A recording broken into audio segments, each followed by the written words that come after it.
श्रीराम समर्थ. वैदिक कर्माच्या जोडीला भगवंताचे नाम घ्यावे.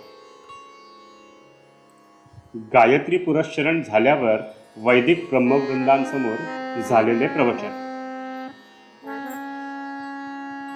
तुम्ही वेदविद्या जाणणारे सर्वजण मोठे ज्ञानी, भाग्यवान आणि पूज्य आहात. इतकी वर्षे वेदविद्या तुम्ही जतन करून ठेवली, हे तुमचे फार उपकार आहे. तुमची योग्यता खरोखर मोठी आहे. त्याच्या उलट माझी स्थिती आहे. मी एक अज्ञ मनुष्य आहे. मला वेदविद्येचा गंध नाही, ग्रंथांचे ज्ञान नाही. मी रामरायाचा एक दीन दास आहे. त्याच्या नामावर माझे प्रेम आहे. माझे म्हणणे आपण प्रेमाने ऐकून घ्या. वेदांनी गायत्री अत्यंत पूज्य मानली आहे, हे बरोबरच आहे. कारण गायत्रीच्या उपासनेमध्ये विलक्षण सामर्थ्य साठविलेले आहे. गायत्रीची उपासना करणाऱ्या माणसाच्या अंगी खरे वैराग्य आणि पावित्र्य असावे लागते. पूर्वीचे ऋषी जनपदापासून दूर अशा अरण्यामध्ये आश्रम बांधून राहत असत. कंदमुळे हा त्यांचा आहार असे. इंद्रिय संयम हा त्यांचा मुख्य आचार असे. सत्य हेच त्यांच्या वाणीचे भूषण असे. काम, क्रोध आणि लोभ जिंकलेले विरागी ऋषी ही गायत्रीची उपासना करायला खरी योग्य माणसे होती.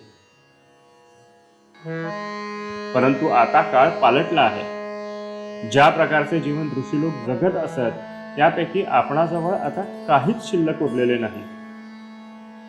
ऋषींचे राहणे, खाणे, पिणे, इंद्रिय संयम, सत्यनिष्ठा यांपैकी आपल्याजवळ काय शिल्लक उरले आहे?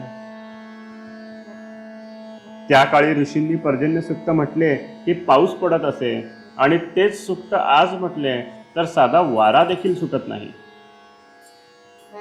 ऋषींच्या अंगी तपश्चर्याचे सामर्थ्य होते, म्हणून त्यांच्या आशीर्वादाला जशी किंमत होती, तशी त्यांच्या शापाला देखील होती.